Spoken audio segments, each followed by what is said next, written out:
E aí galera, eu sou Asa Ravel, esse é o canal Carabina. Hoje nós temos um podcast com o poeta e repentista Asa Branca do Ceará. A gente gravou e a gente vai postar.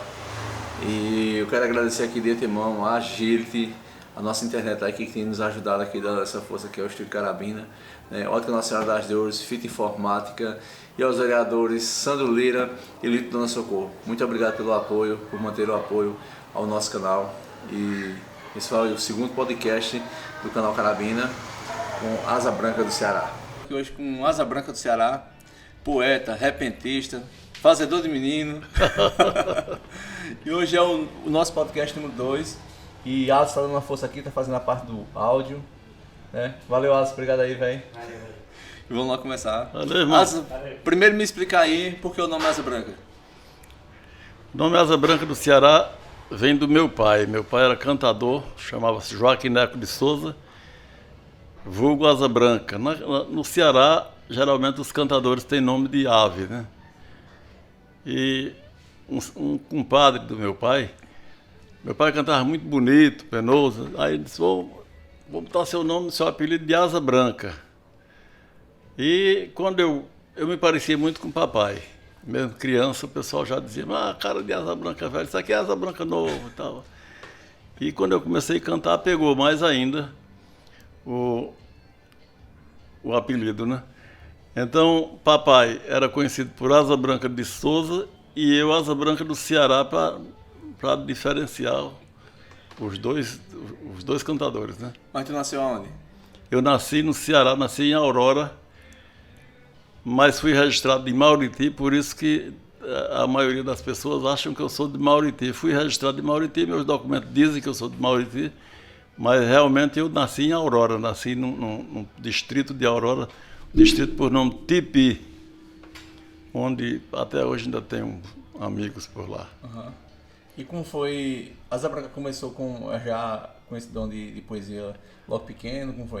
Eu comecei aos 9 anos, eu nasci a 29 de julho de 1941, portanto completei 80 anos agora esse mês, semana passada, no dia 29. E aos 9 anos eu vendia folheto de cordel nas feiras, né? E muito ligado, por filho de cantador e tal, eu gostava muito de ouvir os cantadores. E só que eu não cantava, aos 9 anos eu não cantava. Eu vendia folheto de cordel, fazia alguma coisa, escrevia, tentava fazer alguns versos. Aos 15 anos eu abracei a profissão de cantar. E quando eu tinha 16 anos, em 1957, eu tive o prazer de conhecer Pinto de Monteiro, Severino Lourenço da Silva Pinto, conhecido por Pinto de Monteiro, o maior cantador de todos os tempos. E tive a sorte que ele gostou de mim, a gente fez aí um laço de amizade muito forte, que ele me deu muitas aulas, né, de lições de vida, na vida de cantador.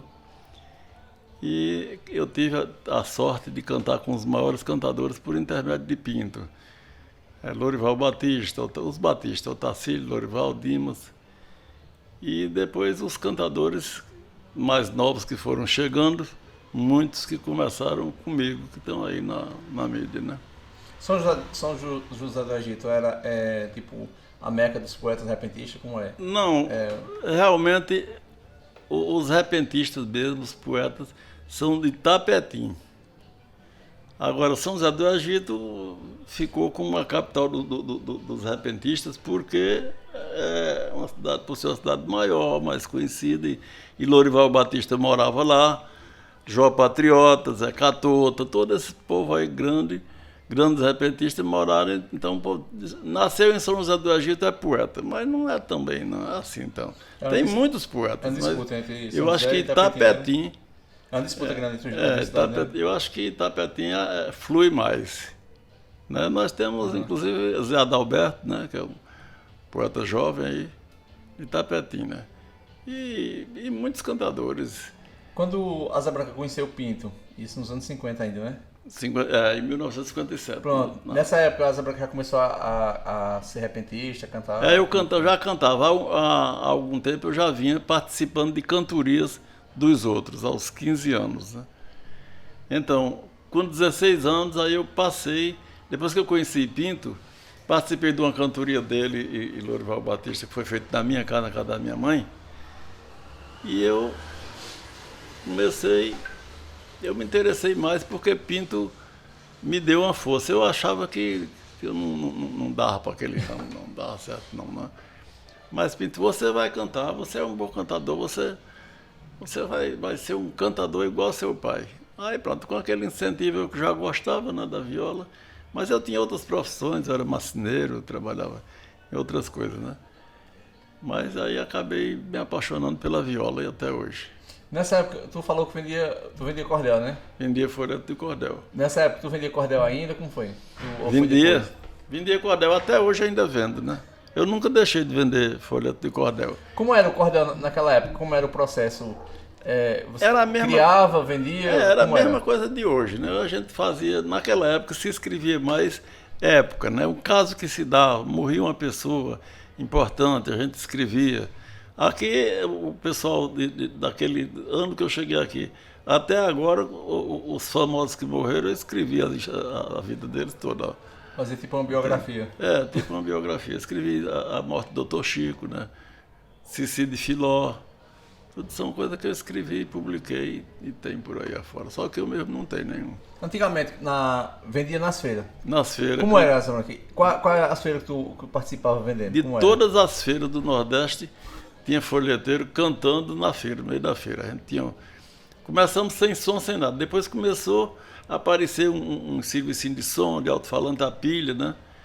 E a gente tinha uma bolsinha de lado com 8 pilhas.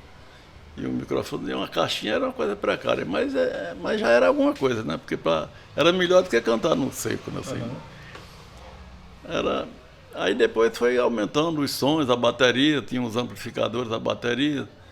Aí a gente viajava, carregava aquela bateriazinha pequenininha, a bateria e o som, a corneta, armava, botava lá num tripé e começava, né? Aí começava declamando? Começava cantando mesmo. Né? Pegava um folheto, é porque eu não trouxe nenhum folheto de cordel para lhe mostrar como se fazia naquela época. Quando a gente chegava, aí já começava a aglomerar as pessoas. Né? Botava ali a mala de folheto, armava, quando começava a armar o som, já tinha ali 8, 10 curiosos, já para saber o que era. Tinha, naquele tempo os camelôs andavam com cobra, com tiu, camaleão. Eu nunca gostei de andar com isso, não. Meu negócio era... Eu fazia uma roda, assim, brincando com o povo, lendo folheto, dizendo uma piada, uma coisa, e começava. Daí a pouco eu partia para o romance mesmo. Aí lia o romance, duas páginas, 3, aí fazia um suspense, né? Aí eu vou vender aqui meia dúzia e tal, para poder continuar. Deu, daí vendeu e assim escapando. A tática de venda. Era a tática de venda. Até hoje, se fizer, ainda vendo do mesmo jeito. É porque as pessoas hoje não têm mais coragem de fazer isso. Eu tenho ainda, mas já estou no final da vida, como se diz, já com 80 anos. Eu tenho coragem de vender, ainda vendo folheto. Eu saio e vendo folheto. Eu estou vivendo atualmente de vender folheto de cordel mesmo, porque o meu estado de saúde não é bom. Eu faço um tratamento de câncer no Recife, no hospital do IMIP, e eu recebo um salário mínimo do governo, né? Uma ajuda, não sou aposentado. Eu recebo um benefício de um salário mínimo. E é só o que eu recebo, eu não tenho ajuda de mais ninguém, só de Deus, né? E então eu vendo meus folhetos, quando se aparecer... Quando não tinha pandemia, eu cantava também. Agora, com a pandemia, nem isso a gente tem mais. Mas nós estamos aí na luta, né? Estamos ainda na ativa. Qual era o cordel que mais vendia na época? Na minha época, vendia muitos folhetos de cordel de briga, de cabo de vaqueiro que casou com a filha do fazendeiro e tal. Né? Era as bravuras de Apolinário. Tinha Cidrão e Helena. Entende? Muitos folhetos. Josina, a Menina Perdida. E Josina, a Menina Perdida foi um folheto, um romance de 16 páginas que eu vendia como água e ainda vende hoje. Hoje, se você cantar aquele romance, aquele folheto é uma história, 16 páginas, uma história que foi real, uma menina que perdeu-se nas matas de Petrolina, lá no município de Petrolina, e Zé Soares, com quem cantei no passado, muito poeta Zé Soares, muito bom cantador e cordelista também, escritor de cordel. Ele escreveu Josina, Menina Perdida, e a gente vendia demais. Vendia porque, principalmente no Ceará, porque ele faz alusão ao Padre Cícero, né? A mãe de Josina fez uma promessa com o Padre Cícero e tal, para se encontrar essa menina, ia visitar o túmulo. Ele diz assim, ele começa: botei a pena na mão, aproveitando o ensejo, para contar uma história que contou-me um sertanejo, sendo ele viajante, não sei se ainda o vejo. Porque quanto mais a toada penosa, mais você chamava o povo, né? O sertanejo contou-me que perdeu-se uma menina, filha de uma viúva chamada Dona Cristina, nos tristes bosques medonhos, no sertão de Petrolina. Aí vai, a criancinha contava 8 anos de idade. Dona Cristina dispunha de boa propriedade no pé de uma grande serra, meu povo, muito longe da cidade. E o pessoal ficava atento àquilo ali, rapaz, né? Atento. E como foi que aconteceu? Um dia Dona Cristina fez da filha um portador pra ir levar um recado na casa de um morador. Por essa origem deu margem essa pedra de horror. O dia estava nublado, só não estava chovendo. Dona Cristina lhe disse: Josina, tu vai correndo, não te demores por lá, minha filha, que já está anoitecendo. Às 5 horas da tarde a criancinha saiu. Chegou lá, deu o recado, no mesmo instante seguiu, mas de volta demorou-se com umas frutas que viu. Era um pé de cambucá, os galhos estavam pendendo. Josina tirando os frutos, naquilo se entretendo, nem sequer vinha na mente Ravel, que já estava anoitecendo. Quando já estava escuro, Josina saiu incerta por uma grande vereda, pensando que ia certa, e em procura da serra, coitada, feia, medonha e deserta. E assim a criancinha perdeu-se, não sabia mais sair. Ficou quando a pessoa está perdida. E é triste essa história, né? Quanto mais você acha que está certo, mais você está errado, né? Sebastião da Silva e Moacir Laurentino tinha uma canção que falava da criança perdida. Então, aquela ali foi outro caso real também. É muito bonita a história. Em Riacho dos Cavalos, aquela dali, né? Muito a menina. Que tem uma frase. De neto.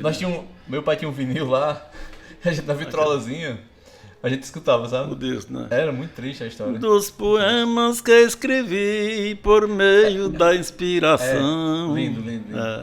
Que tem uma frase que fala: as folhas foram seu luto e a lua se viu de vela.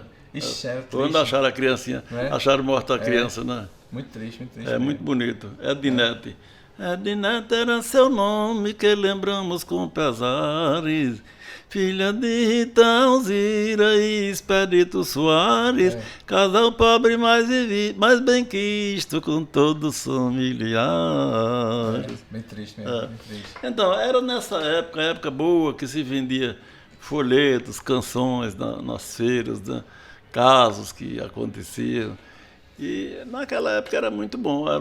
A gente vendia muito. Depois o progresso foi chegando e foi consumindo as coisas boas do sertão, as coisas simples do sertão estão sendo tragadas pelo progresso, pelo lixo musical que existe hoje, né? Também, mas eu estou feliz ainda com... Naqueles anos 50, quando tu conheceu o Pinto, ele já era assim famoso? Muito famoso. Eu conheci Pinto já tinha uns 70 anos, por aí já era. E era? Já era bem maduro. Aí como foi tua amizade com ele? Tu conviveu muito tempo através com ele, né? do conhecimento que ele tinha com meu pai, que ele havia cantado com meu pai e tal, e ele afeiçoou-se a mim. E Pinto, ele era assim meio fechado, sabe?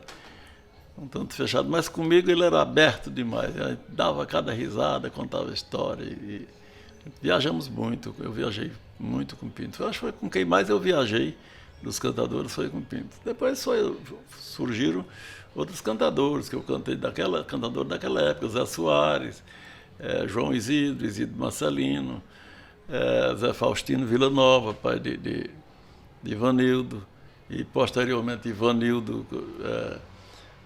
Ele é um pouco mais jovem do que eu, mas ele vinha aqui para Monteiro fazer cantoria comigo, nas cantorias que eu arranjava para a gente cantar. Então eu tive uma época muito boa aqui em Monteiro, né? Eu tive uma sorte de criar assim, uma amizade, um laço de amizade com os mais famosos da cidade, pessoal, os chefes políticos e tal. Então eu tive uma época que quem quisesse fazer uma cantoria boa aqui em Monteiro tinha que ser com asa branca pelo meio. Aí vinha Zé Vicente. Tinha programa de rádio também, né? Tinha programa em rádio. Na época, as rádios eram muito difíceis, longe uma da outra, né? Mas eu tinha a Rádio Cardeal Arco Verde, que na época era Rádio Bandeirante. Eu fiz a estreia dela com Zé Vicente da Paraíba e Zé Pereira da Palmeira, que era um cantador que só tinha um braço. Na abertura da rádio, fomos nós que cantamos. E depois ficamos com um programa lá chamado Canta Nordeste. Em Arco Verde. Em Arco Verde. Depois, a Rádio Bandeirante de Arco Verde estava entrando na Rádio Bandeirante de São Paulo. Aí a Polícia Federal veio e fechou, inclusive com as nossas violas lá dentro. E era me fala agora o nome da memória, seu Áureo Bradley, era o dono da rádio. Aí ele deu 2 violas para nós, porque ficou meses fechado, né? A rádio com as violas lá dentro. E seu Áureo comprou 2 violas, uma para mim e outra para Zé Vicente, da Paraíba, na época. Zé Pereira teve sorte que naquele dia ele não havia levado a viola dele. Mas você ficava preso lá dentro também? Estava preso também. Mas depois, com algum tempo, abriu, não com o nome Rádio Bandeirante, Cardeal Arco Verde, como é até hoje, né? Quando eu morava no sítio, que era molecota, a gente escutava muito as rádios de Arco Verde e Caruaru. A gente cantava 8 horas da manhã. Cantei em Caruaru também, tive programa Rádio Difusora do Caruaru.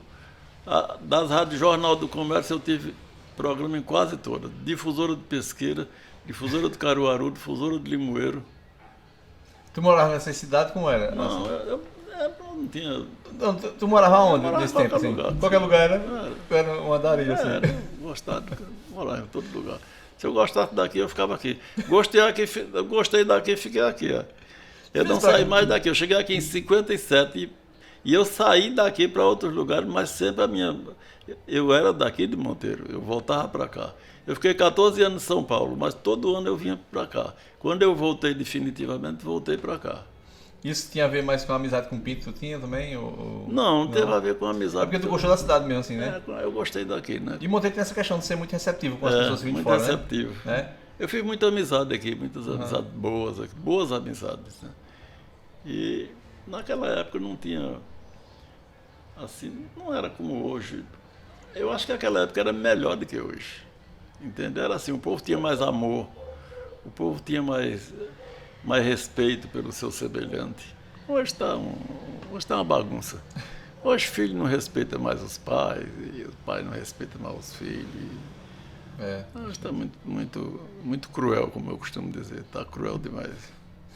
Tu sempre conviveu, a gente fica falando sempre de Pinto, porque era com quem tu conviveu muito tempo e foi muito presente na vida de Pinto, né? Como era, fala um pouco dessa questão da rivalidade de Pinto e de João Furiba. Não, mas não havia rivalidade, havia uma brincadeira, né? Uhum. Eles sempre foram bons amigos. Era que Pinto cantava com Furiba e Furiba bulia, mexia muito com Pinto, assim, né? Porque ele sabia que, Porque ele sabia se que mexesse com Pinto, ele sabia que a resposta era pesada, né? E eu acho que... Como aquela da mercadoria, né? Uhum. Aí o Furiba era muito brincalhão e Pinto tinha uma bodega, né?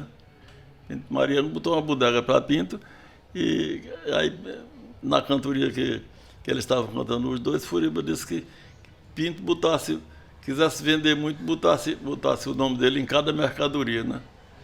Aí tem aquele verso que você conhece, né? Aí Pinto disse, em qualquer mercadoria que alguém botar o teu nome, ainda mesmo um rato com 15 dias de fome. Ainda vindo um guabiru com 15 dias de fome, caga o pão, mija no queijo, passa por cima e não come.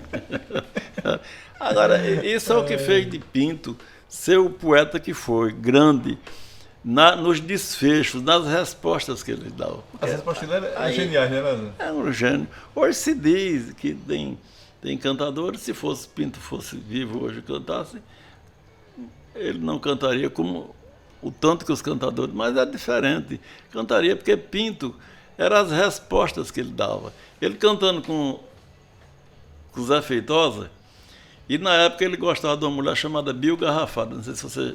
Acho que você não conheceu, não, mas... Não, já vi falar da seu pai história. Conheceu. Uhum. E ele ficou junto com o Bio uma temporada, que ele sempre estava com a mulher do lado, né?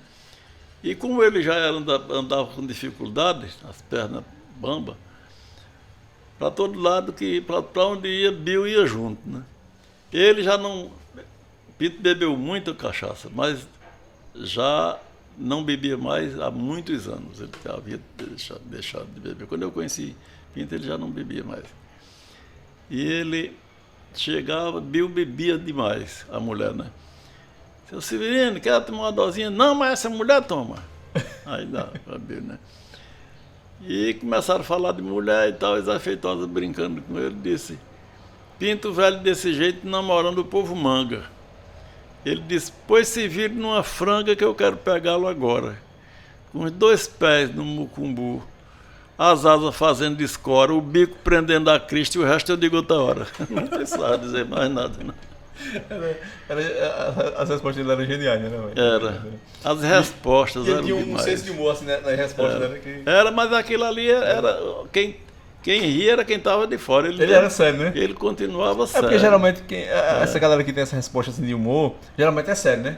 Que nem dizem que é normal, tinha esse negócio, né? Dá uma resposta bem, né? Só que ele era bem sério, assim. Porque ele era natural, né? Era natural. Uma coisa natural. Assim, então, Pinto era assim, ele era um humorista, mas era um humorista que não ria. Quem ria eram as pessoas. Né? Aí nas cantorias o pessoal se acabava de rir, né? Muitas né? E as cantorias rendiam, né? Ele cantando com o Expedito Sobrinho, ele disse... Expedito, naquela época se usava muito testar conhecimento, um cantador perguntando as coisas ao outro. Entende? Perguntando sobre a história do Brasil, o descobrimento do Brasil, isso aí, alguma coisa assim da época, né? Que curiosidade, né? Uhum. E Pinto... Toda pergunta que Expedito Sobrinho fazia, Pinto corrigia a pergunta, que não era daquele jeito. Ele respondia, mas dizia que a pergunta estava errada. A pergunta seria assim, assim, assim. Aí ele dizia, né? E Expedito Sobrinho disse, eu estou lhe interrogando e o senhor mal satisfeito. Ele disse, se me perguntar direito, com muito gosto respondo, que a minha natureza é a mesma do maribondo. Posso morrer machucado, mas o ferrão não escondo. Então, quem faz isso hoje? Qual é o cantador que faz isso hoje, de improviso, na hora de responder? Uhum. Não faz. Uma vez eu perguntei a Pinto, e eu acho que você já me ouviu falar isso em outro documentário que a gente fez, ou em conversa, sobre os cantadores grandes. Eu tinha a curiosidade de saber como um cantador podia ser intitulado grande. E eu perguntei a Pinto, O povo diz, fulano de tal é um cantador grande, fulano é um cantador grande. Como é, Pinto, esse negócio de... Eu estava começando na época.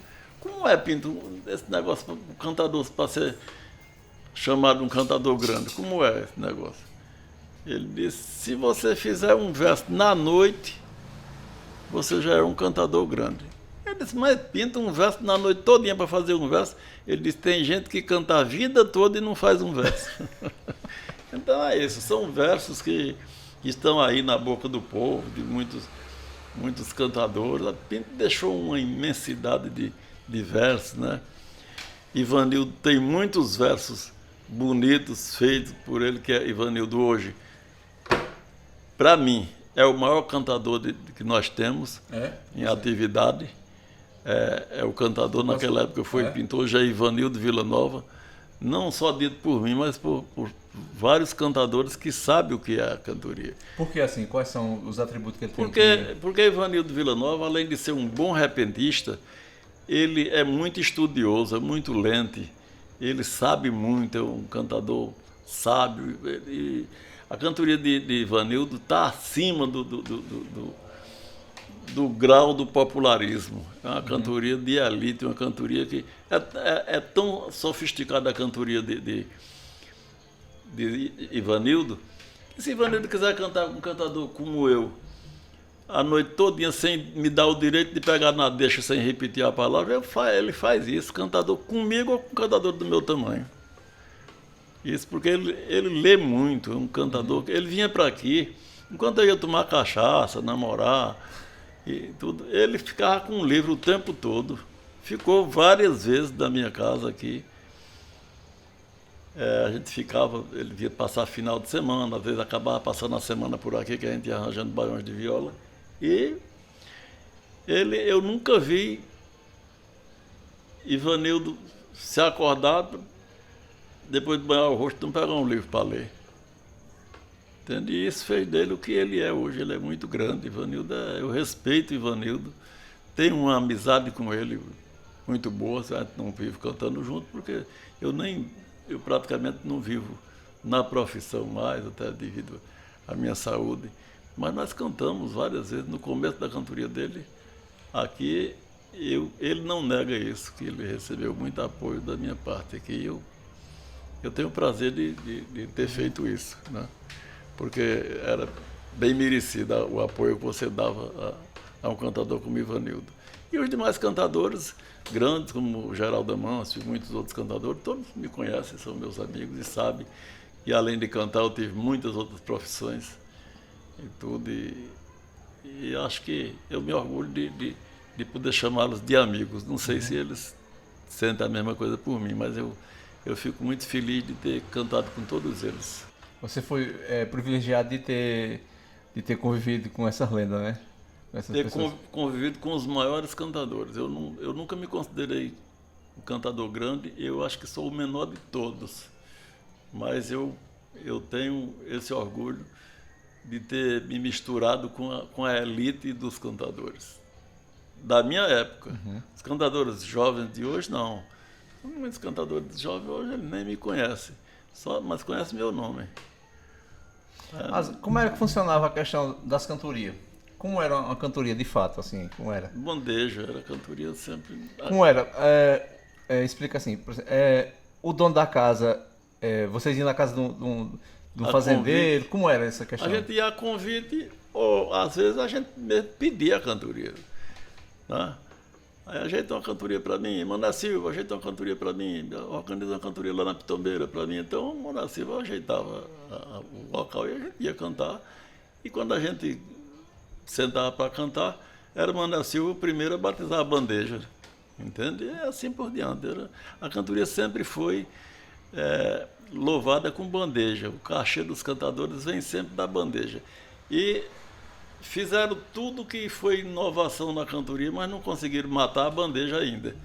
Porque o cantador, todo cantador, até o cantador jovem de hoje, que ele se sente melhor quando tem uma bandeja ali.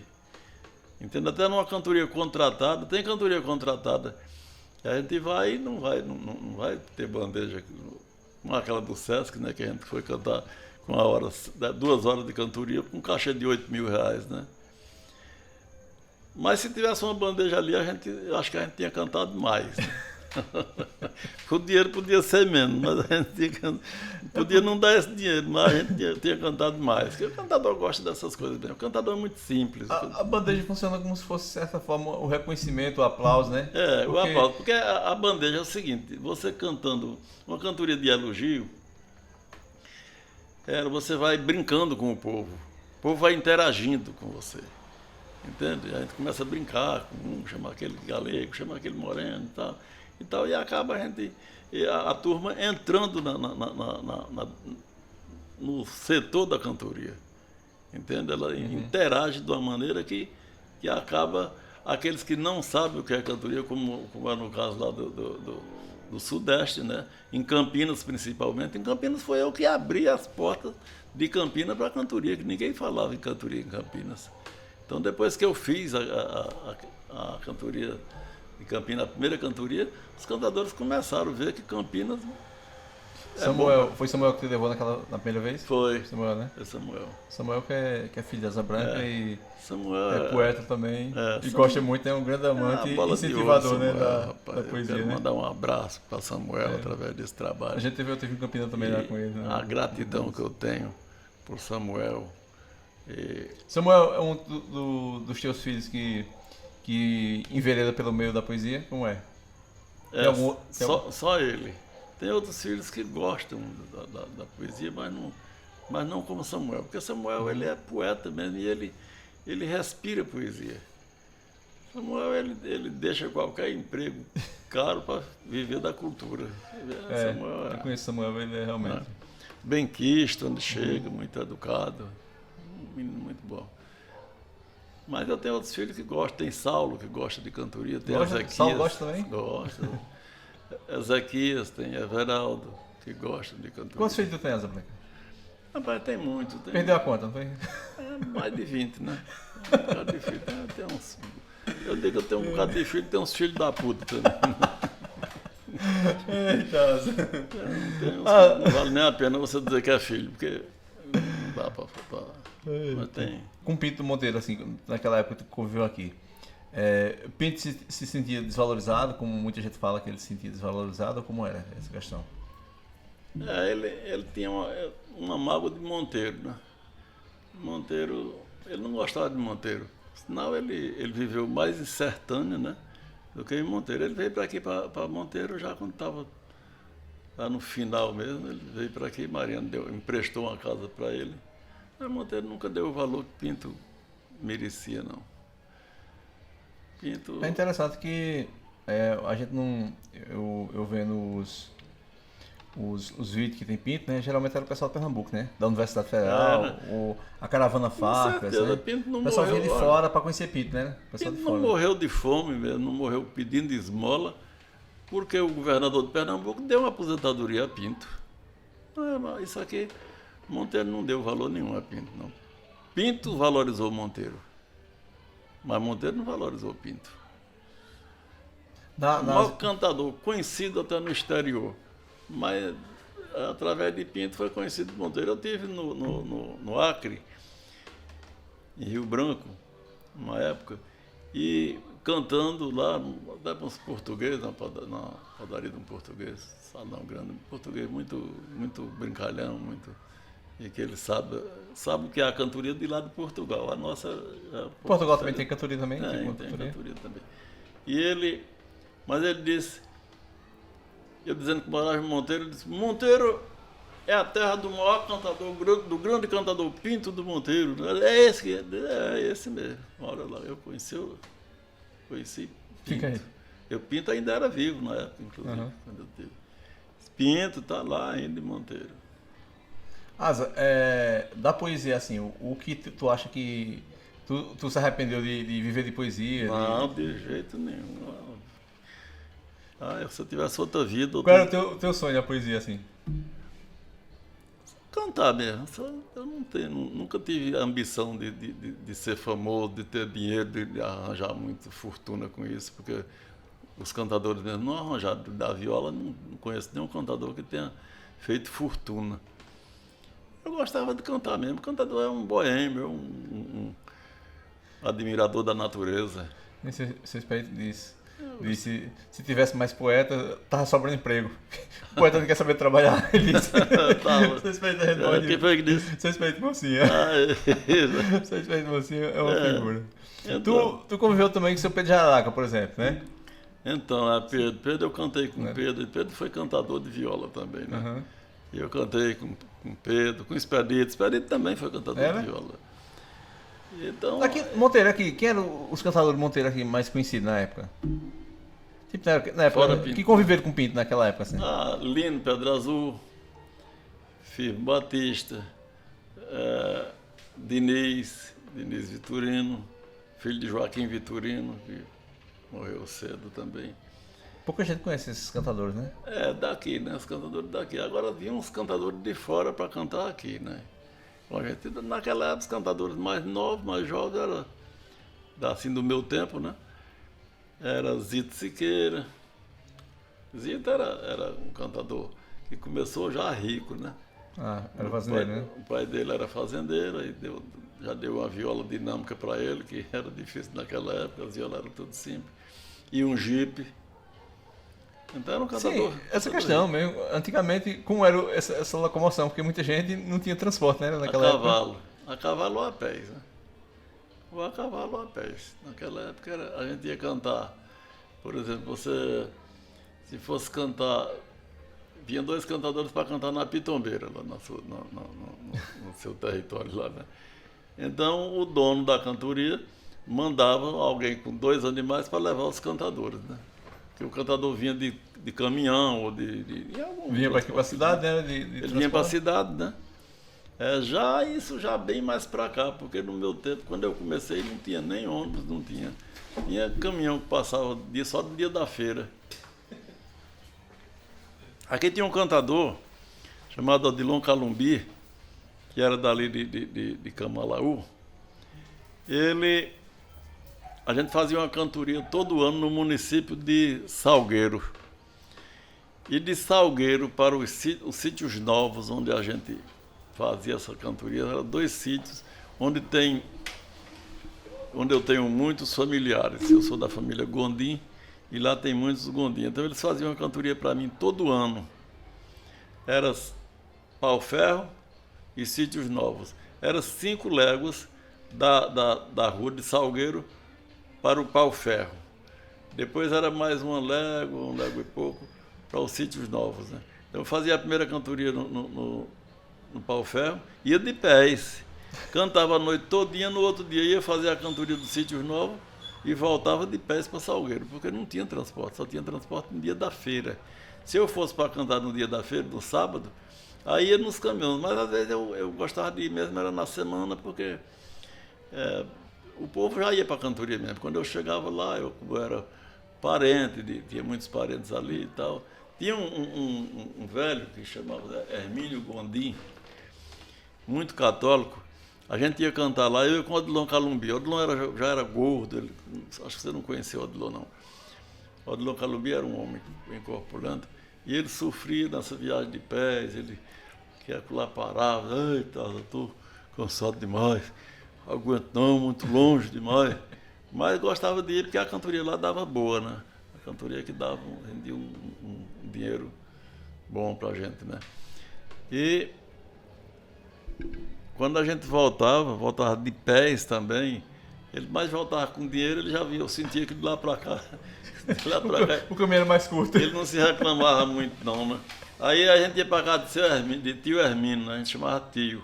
Ele era Hermínio Gondim. Naquele tempo, para você chamar tio, era lá um parente bem longe, mas era tio, né? Uhum. E tomava bênção. Tem até um verso que, não me engano, é de Manuel Chudu, cantando no mote: veja o passado o que foi, veja o presente o que é, né? É muito bonita essa 10ª. Ele diz: eu era pequenininho e lá na casa onde eu morava, via sempre quando passava pela estrada um velhinho. Eu corria para o caminho e gritava: bença, seu Zé. E ele, com a mesma fé, dizia: Deus te abençoe. Veja o passado o que foi, veja o presente o que é. Então, naquela época, o pessoal que era católico mesmo, né? E tinha uma reza, antes da cantoria tinha uma reza. Eles começavam, a janta era umas 7 horas da noite, né? Aí, por volta de 8 horas da noite, começava a reza. Aí ele começava a rezar e dizia: eu já rezei Padre Nosso com Ave Maria para a alma da finada Ernestina.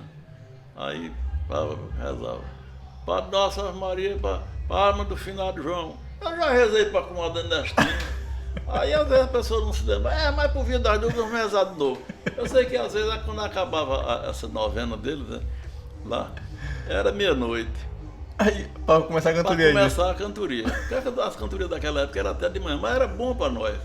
Porque se não tivesse a reza, a gente tinha que começar a cantar às 8, por exemplo, né? E até de manhã, do mesmo jeito, né? Aí então já... Então era melhor começar à meia-noite, porque já só tinha meia-noite, só tinha metade para cantar, mas só que às vezes 7 horas da manhã a gente ainda estava cantando. E ele dizia, ele mesmo: vamos pagar os cantadores, não sai ninguém. Não, já tinha ordem. Não sai ninguém. Tem que ficar para a cantoria. E todo mundo trouxe o dinheiro. Eu, comadre, trouxe, cadê? Aí se a família vinha, às vezes, a mãe, o pai e 4, 5 filhos pequenininhos de braço, mas até aquele bebezinho de braço tinha que pagar. Tinha que dar alguma coisa. Era bom demais. Era muito bom. E era assim, eu acho que a cantoria, os cantadores da minha idade, e que passaram o que eu passei, não sentiram aquilo como um sofrimento, não. O sofrimento maior é hoje. Entendeu? Hoje é o maior sofrimento de hoje é. Porque agora bate uma pandemia dessa daí, proibindo os cantadores que vivem só da viola, esses estão ferrados mesmo. É. Para quem vive assim, principalmente de eventos hoje em dia, né? Ficou bem complicado. Eles estão fazendo tudo pra cá, né? Diga aí, bicho. Um barulho desse, né? Foda. Não é isso aí. Cadê as casas aí? Alguma vizinha aí? Pois é. Bom, e é assim, é um prazer grande demais estar com vocês aqui, estar com você. Aqui você faz cultura, eu lhe admiro demais pelo modo de você faz cultura, você é o balote, você era para ser um cantador, tá cantando. Um cantador ruim, não aguenta. Porque você é inteligente. Seu pai gostava de cantoria demais, seu pai era doido por cantoria. Muito meu amigo, tive esse prazer de tê-lo como amigo, e ele assistiu várias cantorias minhas, ali mesmo na Pitombeira, lá em Brasil, né? Cantava sempre lá em Brasil. Aqui no Brasil era o ponto da gente. Era, a gente cantava sempre ali. É assim, eu acho que não vai dar pra gente se prolongar mais por causa esse som aí tá interagindo, vai sair. Mas para quem tá vendo essa live, esse toque é um fundo musical que apareceu agora, né? Mas a gente faz outra. Infelizmente. Se você quiser. Vai ficar para a próxima então. Então valeu para todos vocês, obrigado e até a próxima. Isso aí, mandar um abraço para todos os internautas, abraço e cultura. Vocês não desprezam a cultura. A cultura, nós respiramos, nós nordestinos respiramos cultura, porque a viola, o samba de coco, o forró, o fole de 8 baixos, são nossas raízes, coisas da nossa terra, as coisas da nossa terra, que coisa boa. Só o cantador sabe descrever tão bem as belezas naturais que nós temos aqui. Um abraço a todos aí. Deus proteja cada um de vocês e não me desampare. Na próxima nós vamos estar juntos de novo. Tá bom, Asley? Eita, rapaz.